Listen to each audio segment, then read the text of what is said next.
Bonjour, alors aujourd'hui je vais vous proposer une analyse, l'analyse d'une affiche de propagande russe, un document qui peut tout à fait vous servir dans le cadre de l'histoire des arts et qui présente l'immense avantage d'être quand même assez simple à lire.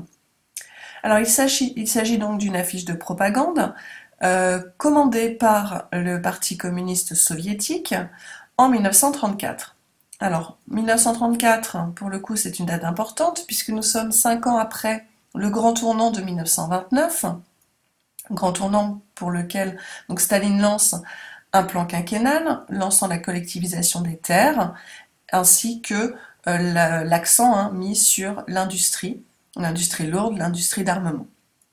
Donc 5 ans après, ça veut dire que c'est le moment du bilan pour Staline de ce qu'il a réalisé. L'analyse de l'œuvre en elle-même, donc on voit que l'œuvre se partage en 3 parties. Une première, ici, on voit bien une ligne de force, une seconde, ici, et ce qui vous permettra de choisir comme ça 3 parties pour l'analyse de votre œuvre. Alors, la première partie, donc ici on voit bien le personnage de Lénine sur fond noir, il est mort à ce moment-là, qui montre le chemin à suivre. Juste en dessous, une bannière, un étendard indiquant tout le pouvoir aux soviets. Et puis, juste en dessous, donc vous voyez ici les marins de Kronstadt, ainsi que des militaires, des canons, et le tout devant le palais d'hiver. Donc l'ensemble de cette scène fait allusion à la révolution d'octobre 1917, la date étant d'ailleurs rappelée juste en dessous. Alors, nous avons ensuite cette seconde partie, dominée par un autre personnage important, évidemment, ici Staline, représenté en capitaine de bateau, capitaine de vaisseau, en timonier, regardant fixement, serein, suivant la direction et menant la direction indiquée par Lénine. Je vous rappelle que Staline est le successeur et veut se légitimer, évidemment, en tant que successeur de Lénine.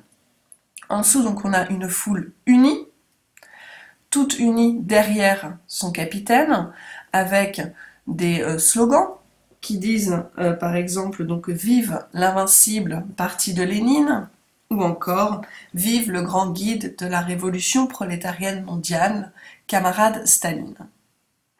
Donc là, on est bien dans une affiche de propagande, on a un Staline bien plus important que le peuple et qui montre que tout le monde est derrière lui, uni, alors qu'on sait bien qu'en 1934, il y a encore une opposition, évidemment, au pouvoir de Staline. La troisième partie, ici, représente justement toutes les réalisations de Staline, tout ce qu'il veut mettre en avant.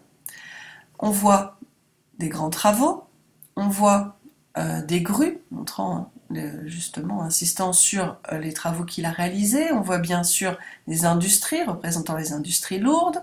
On voit les hauts fourneaux. Et on a même ici des avions montrant la puissance militaire, mais aussi l'industrie d'armement, largement encouragée par Staline.